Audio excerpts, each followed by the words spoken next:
Look at the picture. See the skull. Visible Frankenstein controls. The Brain Thoughts broadcasting radio. The Frankenstein earphone radio. The latest new skull reforming to contain all Frankenstein controls. Today's episode of Frankenstein Control is sponsored by Wizards of the Coast, creators of the hit fantasy RPG series / game module Dungeons & Dragons. This month they're releasing on D&D Beyond their newest module, games, in a very late response to the satanic panic of the 80s. Dungeons & Dragons is coming out with a much more Christian-friendly version of the game. Oh boy. It's called Dungeons & Dragons Celestial House of Violence. You play as a group of demons and devils going to heaven and slaying Jesus. Excellent. Jesus is a level 20 druid / wizard. He's able to produce food and turn water into other beverages. And he actually presents no threat at all. And you just kill him in cold blood because you are indeed devils and demons. Question. I think it'll slide over pretty well with the Christian audience. Oh yeah, they love that shit. Question, is Pillar of Salt a playable race? Pillar of Salt is not a playable race, but it is a subclass in the fighter. It's one of the new additions, many new additions to Dungeons & Dragons. Cool. Pillar of Salt is a subclass of fighter, and if you become a barbarian, by 14th level, you can become a Wheel of Wheels. Paladins, of course, become a Ball of Wings. And log on to D&D Beyond now, pay $80 million because I don't know how much that fucking shit costs. I'm a good sponsor, by the way. I'm a good sponsory boy. That's how I roll the dice. I rolled a D20 and rolled a fucking natural 1 on my charisma save. Y'all better roll for initiative. All right, here it is. I rolled a 0. I don't know how that's possible, but I just did. That means you don't get to fight. Oh, no. Oh, no. Can you imagine if like a bunch of like SWAT team cops stacked up outside a residence that they thought there was like a drug dealer inside, and they all like prepped their beanbag rounds and like, you know, loaded their Glocks and were like, roll for initiative. Oh shit! It's the fuzz! Oh! I have my battle axe of battling. Which, by the way, I need to, in one of my campaigns, I need to put a battle axe of battling. It counts as a magic item, but it's just a fucking axe. And that's all it does. It's just a... It helps you battle. Okay. Yeah, but what is it? How does it help me battle? By being an axe. It does axe-like things in battle. Welcome to Frankenstein Control. I'm your dungeon master once again, Taylor Russell. I put on my robe and wizard hat as I switch to my right with Ada Ship. I'm Ada, and I'm the over-sexualized NPC that welcomes you to her magical realm. She has the chainmail bikini as armor, and that's like your only clothing options. And approaching from beyond the dungeon wall, as always, is B-Rai. I'm Mirai, the stabbing, thieving rogue, who's also drunk. That's just a D&D staple. If you don't get inebriated at the table and in the game, what are you even doing? I know I've spent many a game knee-deep in fucking ale, but it's not ale, it's actually just a bucket. You. It's a bucket of beer. Yeah, it's a bucket of beer. In a recent game that Ada was DMing, one of the drink options available was bucket of beer at a local chicken restaurant called Popies. Their food offerings were the fried chicken sandwich or the cried chicken sandwich. A cried chicken sandwich was just a boiled chicken head in a bun. Boiled for safety. It was Good Mythical Morning approved. Today's episode of Frankenstein Control is brought to you by Good Mythical Morning. Join Brett and Link as they tear through the countryside slaying demons. That'd be pretty sweet, actually. I think Rhett and Link went on that Hot Ones. Do you guys know about Hot Ones? Yeah, I saw that episode. It was good. Dude, they're good wherever they go. They're such fucking professionals. Now, on the episode that they had to delete was the episode of Hot Ones with us on it, because I ate all the chicken before they even got to do the shoot, and then the bald host, Jeff, I forgot his, John Stamos, had to fucking beat the shit out of me. And you guys didn't help at all. No, you brought that on yourself. I downed an entire bottle of Bad Dog 540,000 because Vera told me to, and I just spent the whole episode crying and shitting. You would have done that anyway. That's right. I didn't need someone to tell me to do that. Some friends in our little friend circle once brought some hot sauce over. Like, they had like a variety pack of like some of the different sauces on the show. And my goodness, some of them are so good. They're very tasty. And then they also had the, I forgot. I don't think it was the Last Dab. I think it was the 357. Like the Mad Dog 357 or whatever it's called. Like the second hottest one. And oh boy, that'll put you out like a light. Yep. That's I mean, I like spicy shit, so I kind of like embrace the pain a little bit, even if it's like unbearable. I'm sort of just like, oh, this is good for me. Thank you, Spice Daddy. Thank you, Spice Daddy.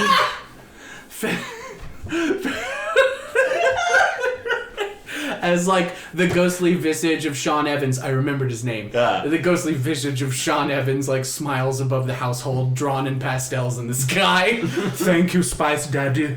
But yeah, but anyone else who tried it was like, oh, I just hate. I'm feeling hate. I was pacing around the room screaming, shoving donuts into my mouth to try to get the pain away.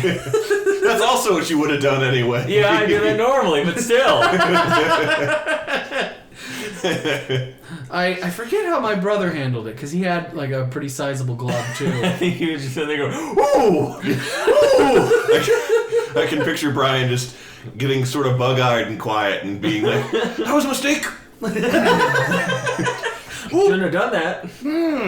But found your pet. I'd be like, hey, Brian, how's that pepper? And it's like, it's not hot. Oh, it's like a mother puma giving birth in my mouth. Oh, it's a 5-alarm fire. The fire department is not on duty. It's so hot. It's like only one of us will have a career after this and make a space animated cartoon. Oh shit! You just dropped some fucking balloon shot trivia. Yeah. That's a shame that Olin Rogers was the only one to get anything out of it. The other two were really funny. Yeah, they're all really funny. Primo Comedio. They were an excellent little troupe. Balloon Shop, by the way. Check it out on YouTube. I mean, not that they need the views out of them. They're all doing their own thing now, but just watch it because it'll enrich your life. Yep. The Balloon Shop skips are great, and they make you feel good.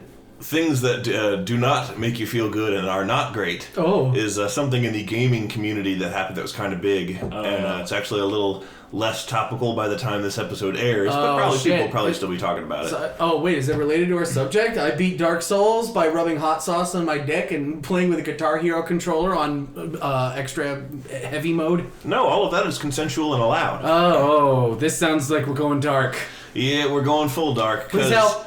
The one of the co-creators of Night in the Woods, a fellow by the name of Alec Holoka. I'm not sure if I'm pronouncing his last name correctly, but that's how it's spelled. Who cares? Exactly. Alec Holoka cares. Let's not dignify him by pronouncing his name correctly. Evidently, he was a real bad rapeman. Oh, fuck. Jesus! Yeah, we went to the absolute darkest place possible. He definitely got, I hesitate to say he got Me Too'd, but I mean, like, someone came forward with credible allegations about him, and they were bad, and I believed the person, and then he killed himself. Whoa! Damn. So, This is an uplifting tale of triumph for the human spirit. Jesus! All of this happened... Like, it'll sort of be old news by the time this episode's airing, but, like, all of that happened within, like, a 3-day span. Wow. Like, we're sitting in bed watching our YouTube shit, and Liz is like, holy shit. And I'm like, what? She's like, the creator of, or one of the people involved in the creation of Night in the Woods was, like, a bad man with the molesty times. And I was like, shit, that's awful. And also, in the same outing, the composer, one of the composers of Skyrim, also got outed as Wow. I don't know the nature of his allegations or if they were as severe as Alex, but they might have been. I don't know. It bears further looking into, but anyhow, and then like the next day, like we woke up and Liz was like, holy shit. I'm like, what now? And she's like, he killed himself. And so that happened. Jesus Christ. How horrifying. is a featured character in our new Dungeons and Dragons sponsored module. Just change the subject real quick. Let's change the subject from this dark subject matter and talk about killing fantasy game Jesus. Uplifting. Oh, God. Okay, you know what? Let's talk about something genuinely uplifting. Now, it's a week, because we you know, our recording schedule, folks at home, if you're familiar with our bullshit by now, but it's been about a week since this dropped. But I gotta talk about it. I gotta talk about the greatest cinematic event since Avengers Endgame.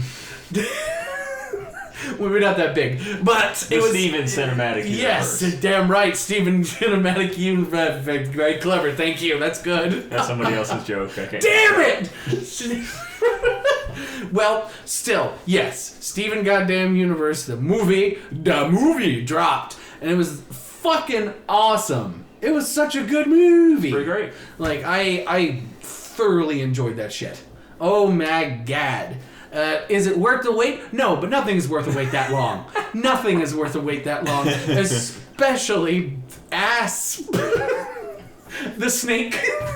I don't know. What? I don't know. Let me reset that, please. The snake that Guy Fieri killed Cleopatra with. Okay, hold on. Reset. Nothing is worth that wait. But it comes dang close. It's the Half-Life 3 of cartoons, except it happened. And boy, oh boy, is it a good time for all. To give you a little brief, just a quick run up to if you're in the dark about it. Steven and the gang had recently, in the series, triumphed over a big chunk of their problems in the show, and everything looked like it was, closed up, and it seemed like a good end to the show, which is why when they're like, oh yeah, there's going to be a movie and the series is going to continue, I'm like, what? You're right. What? How? Everything wrapped up so nicely. And there's no loose ends. Exactly. But that crew, as long as pain exists in the universe, there is always a loose end. Yeah. And that's exactly what happened. The story takes place 2 years after the events of the original series. And lots of things have changed. The homeworld is cool with Earth now. The diamonds are all cool with Steven now. All the corrupted gems are making a cute little town on Earth. It's such a great little time. And most importantly, this is the single biggest event in Steven Universe history. Ladies and gentlemen, Steven has a neck. I never thought I'd live to see the day. I know. Boy's got himself a neck. He's set for life. A fresh neck. Get yourself a fresh neck at Bigby's Trailer of Necks. Ada looks like she's gonna kill me. We're moving on. The adventure comes kind of out of nowhere, but that's typically where Steven Universe adventures come from. Yeah. And once it hits fucking hard. And just as I was impressed with the animation in the Invader Zim special, I was also equally impressed with a lot of the fight scenes in the Steven Universe movie. It really fucking surprised me. And the new character they introduced in this story is, oh my god, I'm so about this character. Because I'm an animation buff, and the character has a lot of influence from old Rubber Hose style cartoons. I was going to say she looks all noodly. Yes, she's all noodly like an old Fleischer cartoon. It's amazing. And she uses that to fight, and it's rad as shit. And I fucking love it, and she's great, and she's scary. She's scary for how goofy she looks. And at first I wasn't too wild about her from the trailer I saw her, and I'm like, she looks like a My Life as a Teenage Robot. That's exactly what I thought. That girl looked like she don't belong in that cartoon. But then they provide some context even as to why she looks like that, and it's like they thought of everything. They got me there. In typical they fashion, got me there. Sugar thinks of everything. And while it's never explicitly stated that she's supposed to basically be a living cartoon, due to the context clues, it's Ada knows watching it. They showed some stuff, and I'm like, oh my god, she's a living cartoon. Literally, she was built to be a living cartoon. And I'm just have my eyes all wide, whoa! She wants to make it your problem. And yeah, it's awesome, and it went in some directions I was not expecting, and some things happened that I was like, it totally works within the universe, but like, what if I fucking knew they were gonna try that shit, and they fucking did. It was great. I had a real good time. It was just a fantastic romp through lesbian space rock land, and I had a fantastical time. And the story begins really funny. Like the movie itself begins really funny. They I don't want to spoil it, but they do a really funny kind of way of introducing the film. It's like, okay. That's nice. It's a good time. You know what? Just in case anybody was looking forward to it, I will warn you right now so that you don't have to like keep your expectations on high octane for the entire movie. Jasper doesn't show up. Aww. She's nowhere to be found, which is suspicious. But they don't even make any, like, they don't even allude to anything suspicious going on with Jasper or anything. It's just she's fucking not there. She probably just fucked off to the woods to find herself. I'm gonna go fuck off to the woods and find myself. Oh, here I am. She just looks in the mirror and she's like, ah! That's what I looked like. Nobody told me. Oh, God. But yeah, like if you like Steven Universe, you're not gonna be disappointed with this film. It's quite the lovely, lovely time, and it's awesome. Please watch. I give it my Taylor exclusive rating of watch the fuck out of it, you dum-dum. That's like gold. I think platinum is like, if you haven't watched this, we can't be friends. It's a 5 out of 7. Yes, it's a 7 out of 5. No, the only animated film that's ever made it like Taylor's full 10 out of 10 is Into the Spider-Verse. That's a fantastic film, and if you refuse to watch it, we can't be friends. My 10 out of 10 is Sword of the Stranger. Oh yeah, that's a That's got great sword fights and murder and bandits. It's great to watch if you're an animator too, because they really do. It can really teach you a thing or two about how to do great, like really smooth action sequences with a minimal number of drawings, which saves you time making frames, which is what we discussed last episode. And I won't go into it any further because we had a tech talk and you all clearly heard it. So yeah, fucking, it's been great. It's just been a great couple of months for cartoon addicts such as myself. And gosh golly, it's never been a better time to be alive. Ooh. He had another heart attack, but it passed. He's fine. Ooh. He's just taking points of damage now. He's got a lot of health. This guy has a high constitution stat. His health regenerates really fast, too. I'm back up! Woo! I got my second wind. Luckily, I took that level in Fighter. Today's episode of Frankenstein Controls, the dorkiest we've had in years. Oh, I'll tell you one thing that I've been watching, and speaking of cool things to watch, is Hell yeah. that the studio that released that game Until Dawn with the Wendigos and all that, you know about that, right? Yeah, I've heard about that. That's a fun, spooky Until romp. Dawn is what caused all like the resurgence of Wendigo stories and like the creepypasta community. I'm almost certain. It was roughly around the same time, so I could see that being the case.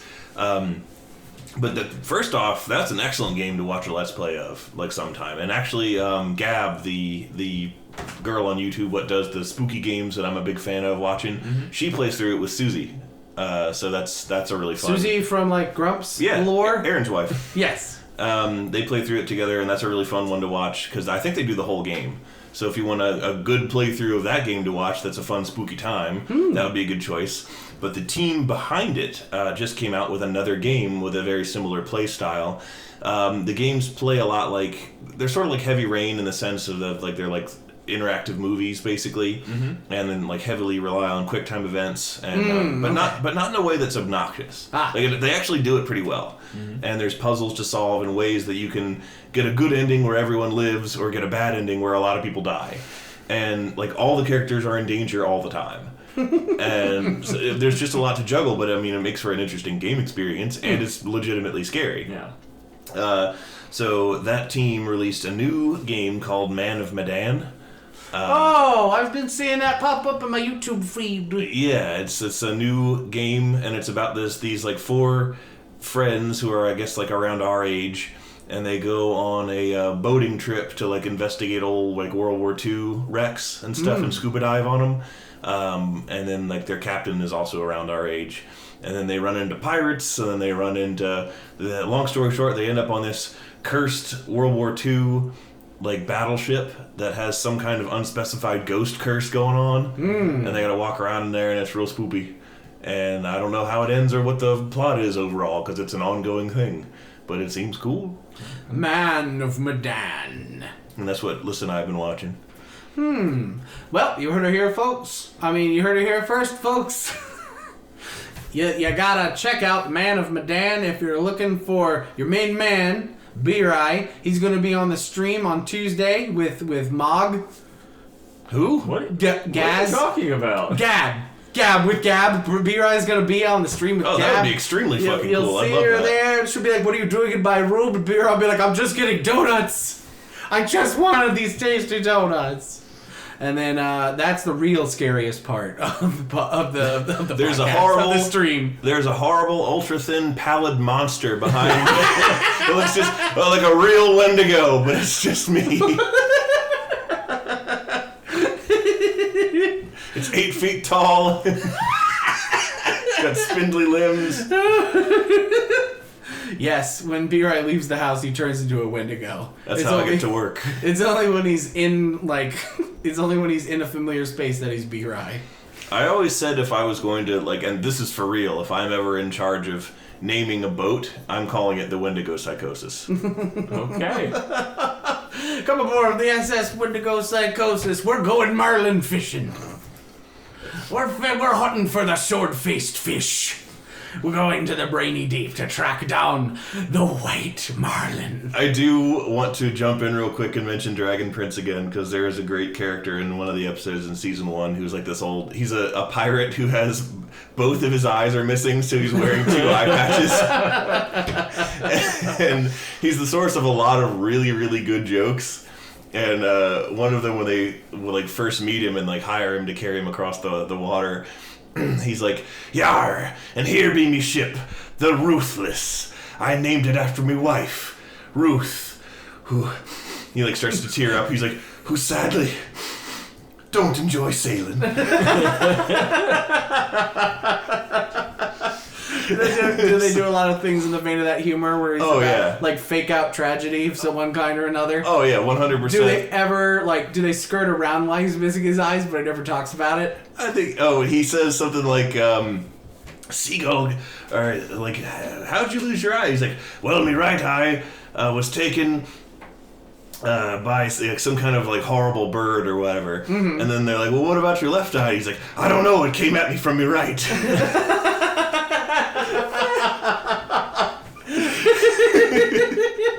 Okay, that's pretty good. You're convincing me to give this show a shot. I don't want to give funny. away all the jokes, but there's literally shit tons of jokes, and it's also very referential of good memes too. Like there's just a little bit of that unexpectedly in there too. Okay. It's funny. So you mentioned wife.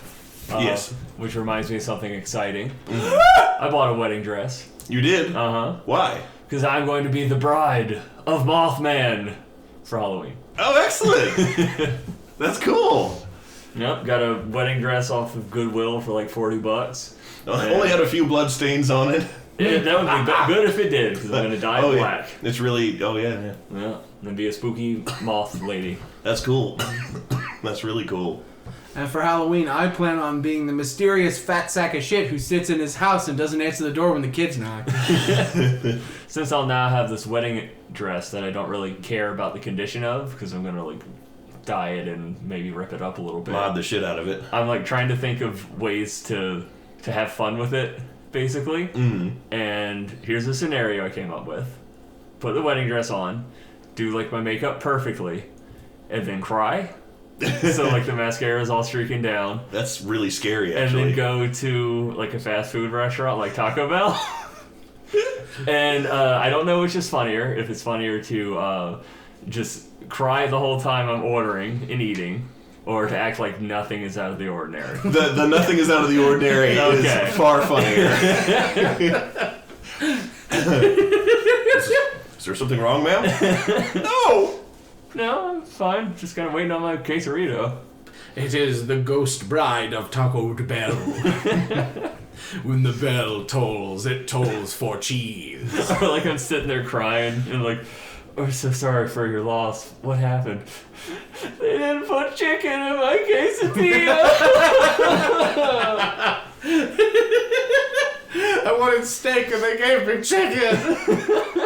Like what always happens to you. Yes. Well, not just me. It happens to my, like, a lot of my friends, we'll just say. But, like, I love there's either a storied- quesadilla, so I don't really care. There's a storied history of Taco Bell, and it doesn't matter where you go, just no matter what Taco Bell in the country, there's a, like, at least 7 out of 10 chance that if you order a steak quesadilla, you're gonna get a fucking chicken quesadilla. And normally I wouldn't take umbrage with that, but the fact of the matter is that people are fucking staring at letters the whole time that they're making those things, if I'm not wrong. I don't know their system. I know at Sheets it's that way. Yeah. Well, I can only assume it's that way at Tacobyl, the nuclear disaster. Tacobyl. Radioactive chalupas as far as the eye can see. If you look at the I don't know why a pirate There is is saying graphite in the drive-thru. If you look at the basement of the Taco Bell, you can still see a giant pillar of nacho cheese stretched to the ground, and we call it El Elefante Zapatos. Comrade Dyatlov, we have to take the quesarito out of the oven. No! You're not gonna fuck up my death. Tacobyl. Oh, God. But yeah, they're gonna fuck up your steak quesadillas, what I'm trying to get at. Just order chicken, it's better. I don't, but no, what? First off, lies. Second of all, delicious lies. Taco Bell is exactly like Chernobyl, because if you're there, you're gonna be dead in 5 years. So,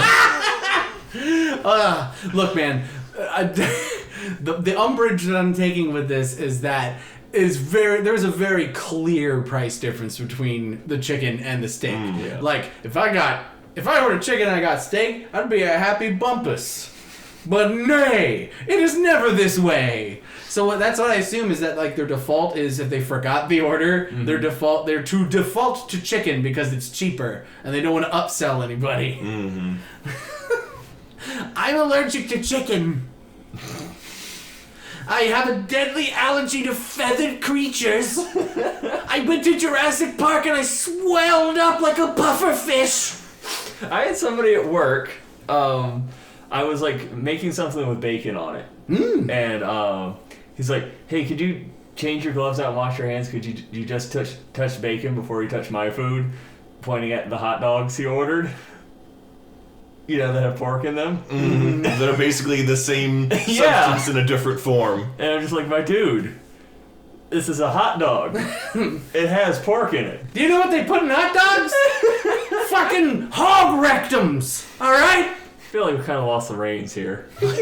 Just a little bit. What? Well, it's because of the Tacobyl disaster. Yes, it's Fucking- messing with our brains. The 4-cheese blend radiation has been affecting our minds and burning Yeah. holes in our brain stems. I have all these broken memories. I have a wedding dress now, and I have no idea why. Who am I marrying? You're marrying El Elefante Zapdos. Zapdos! This is what happens. This is your brain on taco radiation. God, I want Taco Bell right now. Not even once. We can walk there. What? We trudge on over to the Taco Bell. Don't mind the human meat smell. That's their new jingle. It's gonna go live in 2020. In the parking lot that's like rusting. Yes. Yeah. On the walk to the Taco Bell where we live, like, our area is a nice area, but for some reason, halfway through walking to the Taco Bell, you're walking through this whole giant area of the parking lot. The only way I could describe it is the whole road looks like it's rusting. That's the only way I can describe it. It's like weirdly, like specifically rust brown stained, evenly throughout this road space. I have no fucking clue why. It's weird. I haven't the foggiest as to why this. It's where they dump the excess This fucking fire sauce. Bloodborne-esque takeover is happening. You consume too much. There's too much insight eyeballs in your taco, and that's what's happening. You're seeing the rust that pervades our reality. Right. Well, you know what they say. Rusty Road, take me home. To the place I belong. Tacobyl. Tacobyl, Baja Blaster, take me home, cheesy home. Now even you know I am a menace. I hand you the secrets to save the entire human race and the entire universe.